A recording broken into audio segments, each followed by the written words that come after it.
All right, buckle up everyone, because today we're diving headfirst into the world of the undead. I am so ready for this. And you know we wouldn't just scratch the surface, right? We're going deep, thanks to you.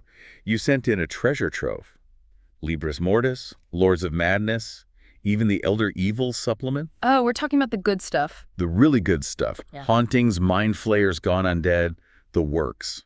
By the end of this, you'll be the go-to expert on everything, well, undead. And each of these books brings something unique to the table. Libris Mortis, that's like our undead encyclopedia. Then Lords of Madness just throws this curveball with aberrations mixed in with the undead. And finally, Elder Evils.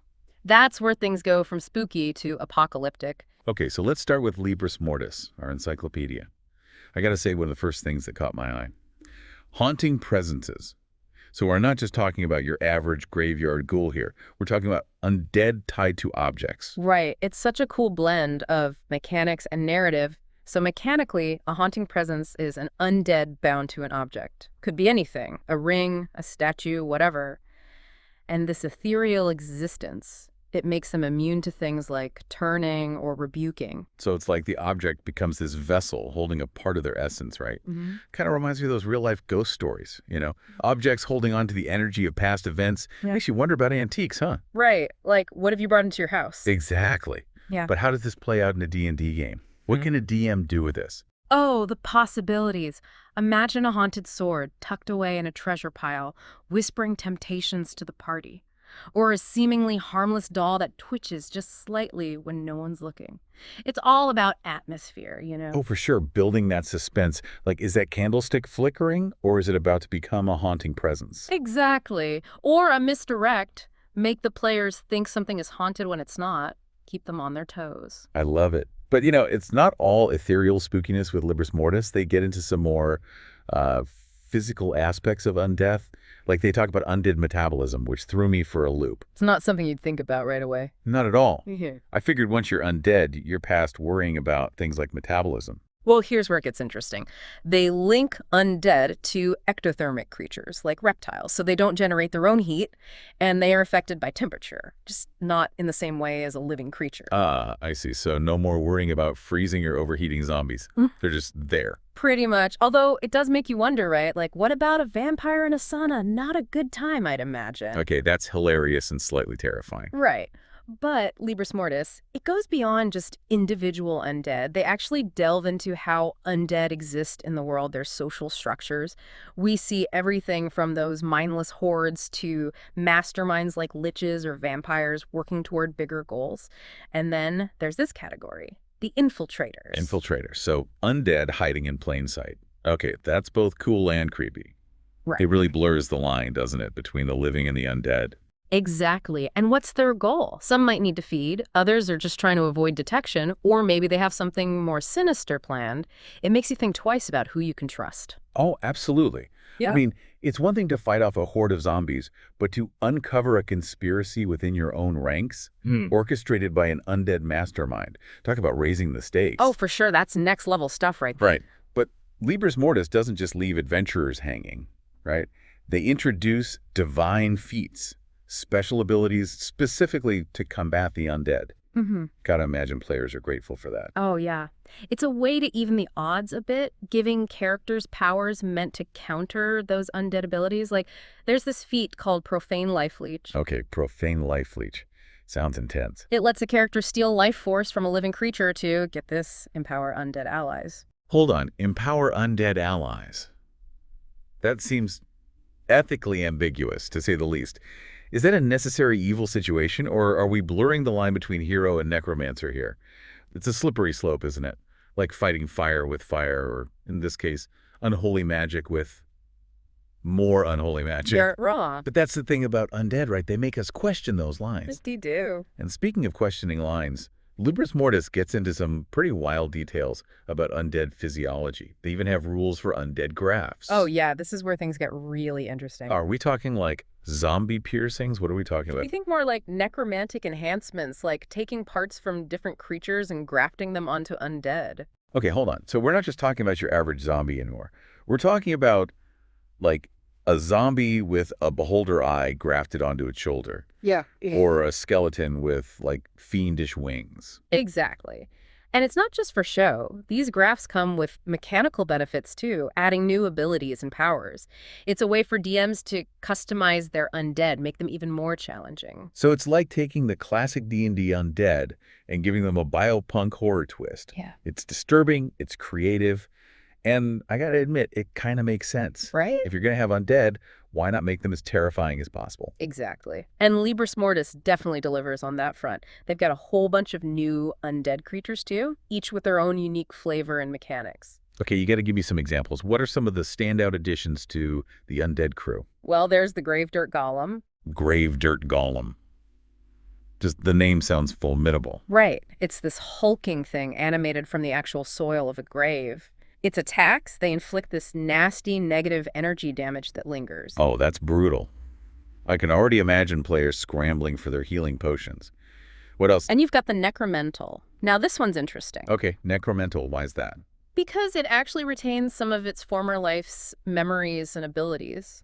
Makes it a much more tragic and nuanced kind of antagonist. Oh, so not just a mindless killing machine. There's a story there. Exactly. And a DM can really play with that, make it a more compelling encounter. Absolutely. It makes you wonder about the nature of the soul, doesn't it? What parts of ourselves linger, even after death. It's a question for the ages. It really is. Yeah. But you also mentioned the half-vampire template earlier. What's that all about? Right. So for those who might not know, a template in D&D 3.5 is basically like a set of modifications you can apply to an existing creature.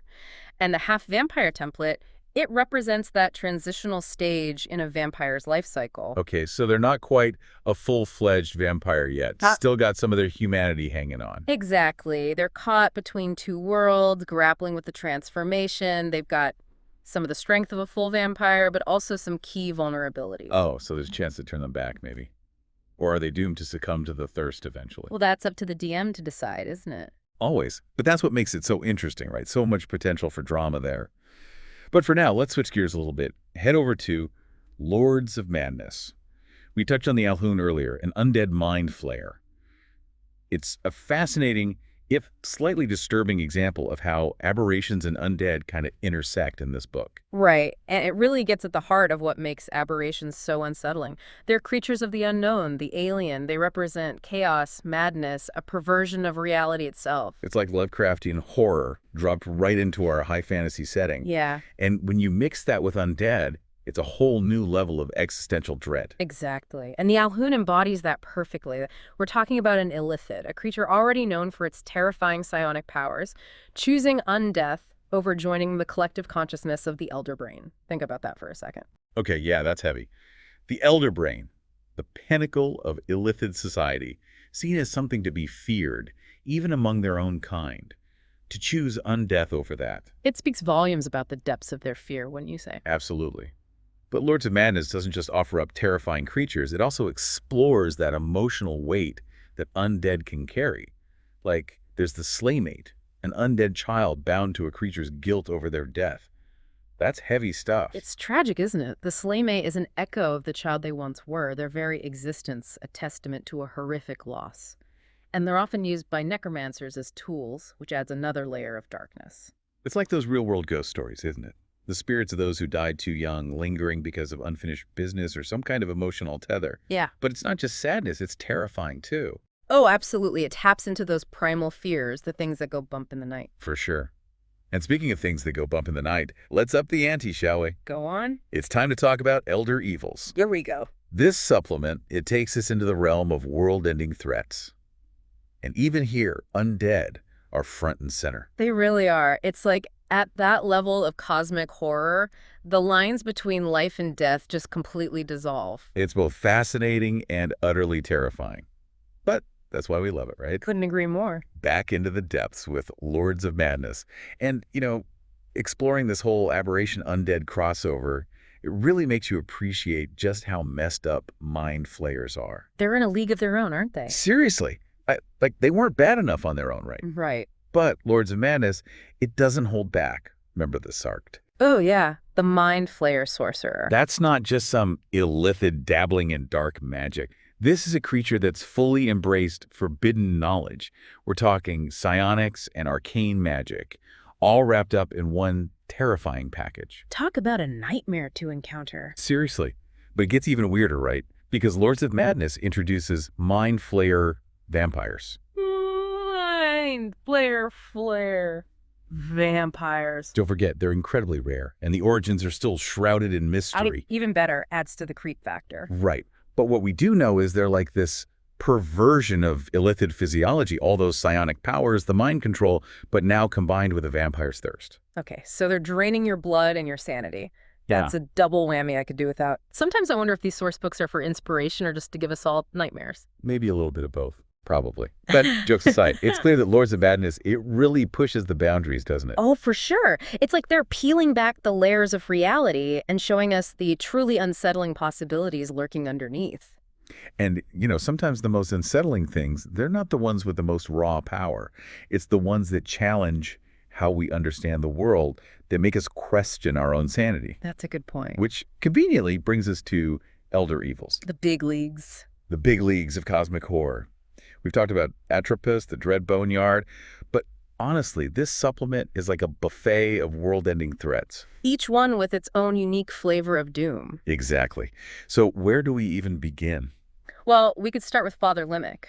Now, this is an elder evil that understands the power of a slow burn. Oh, tell me more. So Father Limerick, this being of pure cold and corruption, is actually asleep, trapped within a glacier on top of one of the tallest mountains in the world. Okay, so far so good. I mean, as good as it can be with an elder evil. Right, exactly. But here's the thing. Even in slumber, its mind is active. It reaches out, corrupting the world with this chilling plague they call brood fever. Oh, that doesn't sound good. And it gets worse, doesn't it? You know it. So we're not talking about a quick fever here. This is a slow, insidious corruption that transforms its victims into monstrous servants of Father Limerick. And as its influence grows, the world starts to change, the temperature drops, the land becomes this frozen wasteland, twisted and sculpted by Limerick's icy will. Talk about a bleak future. Anything that can be done. Or is this a lost cause? Well, that's the question, isn't it? Do you even dare to fight against something as vast and ancient as an elder evil? Or do you try to find some way to survive the inevitable? Those are some heavy questions. But Yeah. that's elder evils for you, right? Yeah. They force us to confront these world-shattering dilemmas. Exactly. They're the embodiment of those existential threats, those fears of ultimate destruction, the unraveling of reality itself. And it's not just about the elder evils themselves. It's about those signs, those global events that foreshadow their awakening, like with Atropos and the dry winds. Oh, the dry winds. Yeah. It's not just some sudden apocalypse. It's this creeping dread, this slow, unstoppable march toward annihilation. It's the anticipation, right? The knowing that something terrible is coming, that the very air is turning against you. It's brilliant from a storytelling perspective, I mean. Oh, absolutely. And Elder Evils doesn't just tell us about these threats. It gives us the tools to actually use them in our games. Yeah. Like, remember the Dread Boneyard? Oh, yeah. That thing is the stuff of nightmares. Right. A creature made entirely of bone, towering over the battlefield, capable of controlling dragon skeletons. Dragon skeletons. Plural. It's just not fair. I know, but can you imagine the battle? The sheer scale of it. It would be epic. A desperate struggle for survival against, like, the embodiment of death itself. And it's not just about the spectacle, right? It's about what these creatures represent. The ultimate perversion of life. The unraveling of everything we thought we knew. It's heavy stuff, but let's be real, that's why we love it, right? Absolutely. It's that sense of wonder and terror all mixed together. Exactly. And with that sense of wonder and terror, I think we've reached the end of our deep dive. Already. Time flies when you're having fun, I guess. It really does. But before we go, any final words of wisdom for our listeners? What should they take away from all of this? I'd say the biggest takeaway is this. Undead are more than just monsters to be slain. They're complex, they're nuanced, they're a reflection of ourselves and our fears. So don't be afraid to explore that. Dig deeper, get creative, and maybe even find a little bit of beauty in the macabre. Beautifully said. And remember, folks, this is just the tip of the iceberg. There's a whole world of undead lore out there waiting to be discovered. So get out there, crack open those rule books, and let your imaginations run wild. Couldn't have said it better myself. Until next time, happy gaming, everyone.